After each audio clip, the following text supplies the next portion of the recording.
Iron man पहनता है वो। तो वो एक पहन के वो वहां पे हाथ बात दिखा के वो वहां पे रहते हैं। और एक रोबोट रहता है जो पेशेंट के पास रहता है ऑपरेशन थिएटर में, उसके साथ दूसरे डॉक्टर रहता है। पर मेन वो रोबोट ही करता है, वो रोबोट ही सब। उसमें एरर कम रहता है, उसका हाथ नहीं कांपता, उसको जो देता है। और उसमें डिफॉल्ट भी हो सकता है, इसलिए साइड में डॉक्टर्स रहते हैं। पर डॉक्टर कर रहा है अभी एक इंडिया का हार्ट सर्जन है, वो दिन में 5 या 6 7 हार्ट सर्जरी करता है। पर ऐसा नहीं एक, वो यहाँ पे बैठ के यूएस का भी हार्ट सर्जरी कर रहा है, इंडिया में ही रहता है पर यूएस का भी करता है, ऑस्ट्रेलिया में भी करता है, न्यूजीलैंड में भी करता है। वो थ्रू आईओटी करता है, उसको बोलते हैं इंटरनेट ऑफ थिंग्स।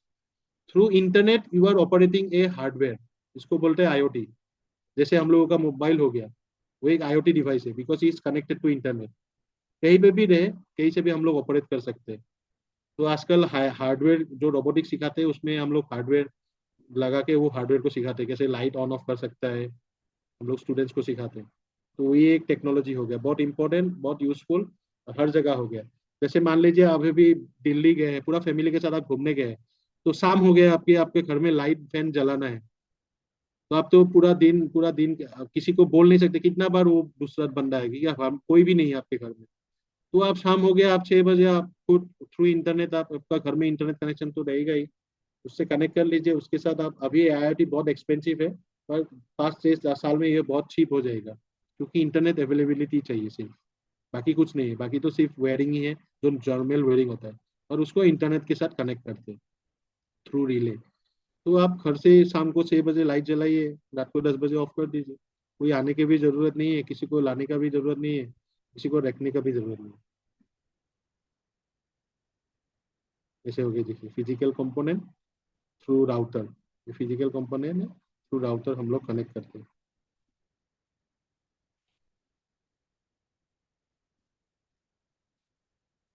तो देखिए एक एक एग्जांपल है, एआई डिसीजन कैसे लेता है। जैसे सपोज मान लीजिए आपके पास ऑप्शन है, आपको कहीं घूमने जाना है, do you want to go to park. तो आपको डिसीजन आप कैसे लेते हैं, सपोज मान लीजिए बारिश हो सक हो जैसे आपका मान लीजिए बारिश हो रहा है,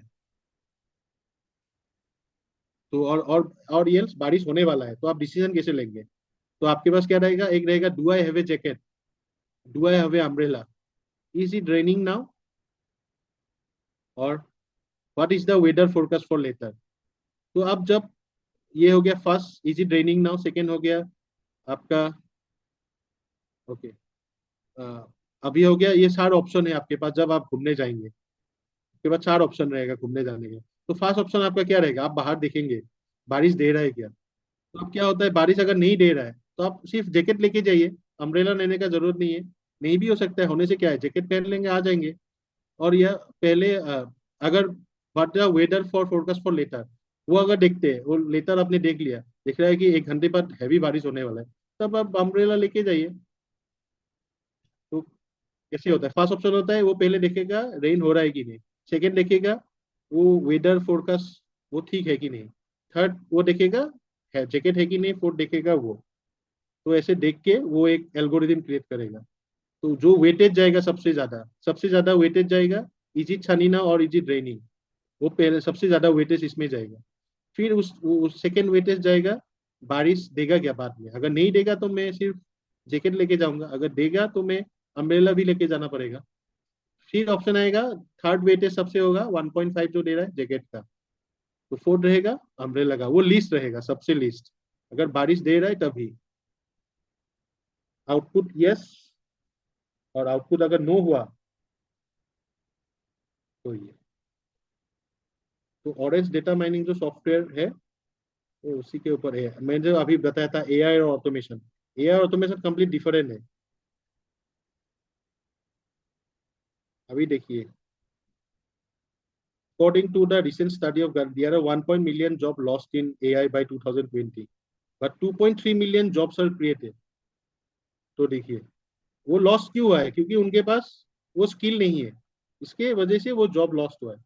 जिसके पास स्किल है और उसने स्किल सीख लिया है, तो उसके पास जॉब हमेशा रहेंगे, और वो बढ़ बढ़ गया है।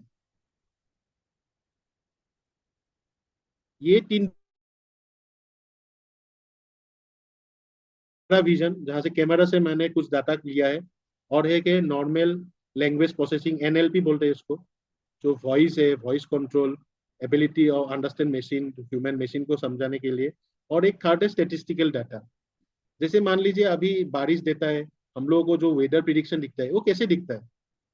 ऐसा नहीं है कि जो साइंटिस्ट बैठे हुए हैं उन लोगों को कुछ भगवान या कुछ वो लोग आके उन लोगों को बोलते हैं कि अभी अभी बारिश होने वाला है, ये होने वाला है, ये कुछ ये लोग देख के प्रिडिक्ट कर सकते हैं कि उन लोगों के पास कुछ इंस्ट्रूमेंट। ऐसा नहीं है।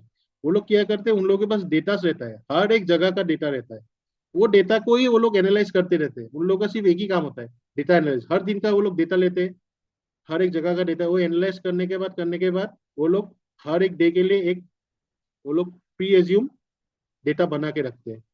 जैसे अब पहले होता था कि हर एक स्टेट से और हर एक सिटी से डेटा जाता था, अभी हर एक पार्ट से डेटा जा रहा है। हर डे कहीं ना कहीं किसी ने कुछ जीपीएस इंस्टॉलेशन करके रखा हुआ है जहां से ये डेटा जा रहा है।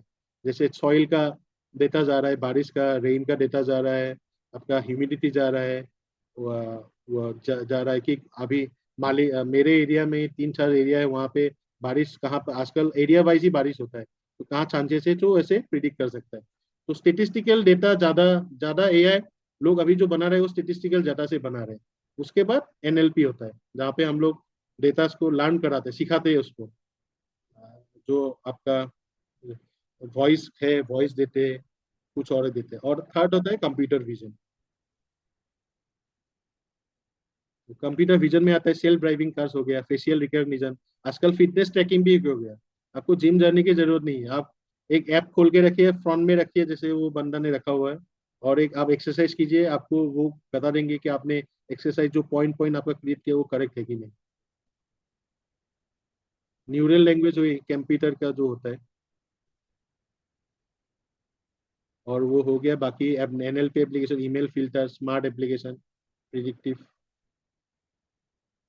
तो ये प्रोजेक्ट साइकिल है मेनली एआई का। पहले हम लोग प्रॉब्लम ढूंढना पड़ता है, फिर उस प्रॉब्लम का डेटा ढूंढना पड़ता है, उस डेटा को एक्सप्लोर करना पड़ता है। उस डेटा को अभी जो हम लोगों ने किया था, प्रॉब्लम लिया था, वो एक कंपनी का, चॉकलेट कंपनी का प्रॉब्लम लिया था, उसका कितना डेटा लगे, उसका डेटा लिया था, उस डेटा को एक्सप्लोर किया, फिर उस डेटा को मॉडल किया, इवोल्यूट किया, फिर डिप्लॉय करते हैं रियल लाइफ में।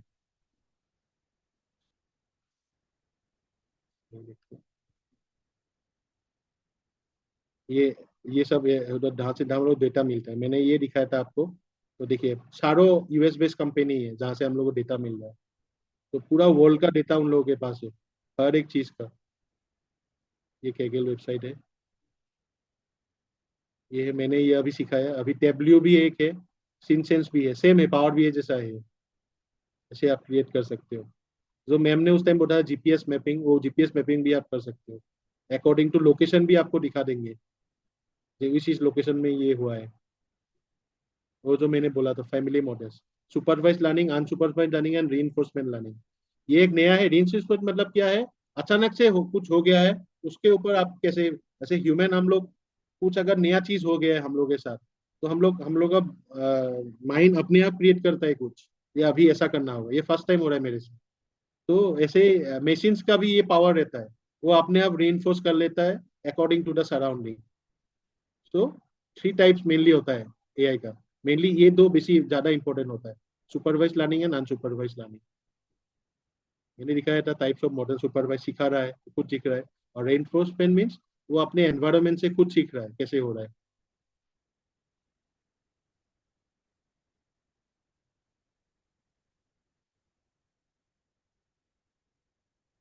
ओके, ये है मेनली जो मैं बोला ऑरेंज डेटा माइनिंग में प्रिडिक्टिव एनालिसिस बोलते हैं उसको, इवेलुएशन मेथड। तो अभी क्या हो रहा है, 4 ऑप्शन रहता है। Is there a forest fire, prediction yes और नो, रियलिटी यस और नो। तो यहाँ पे बैकग्राउंड में वो फायर दिख रहा है, तो हम लोग पहले क्या देखेंगे, is there a forest fire, yes और नो। यस, फॉरेस्ट में दिख रहा है फायर हो रहा है, राइट। फॉरेस्ट में दिख रहा है फायर हो रहा है।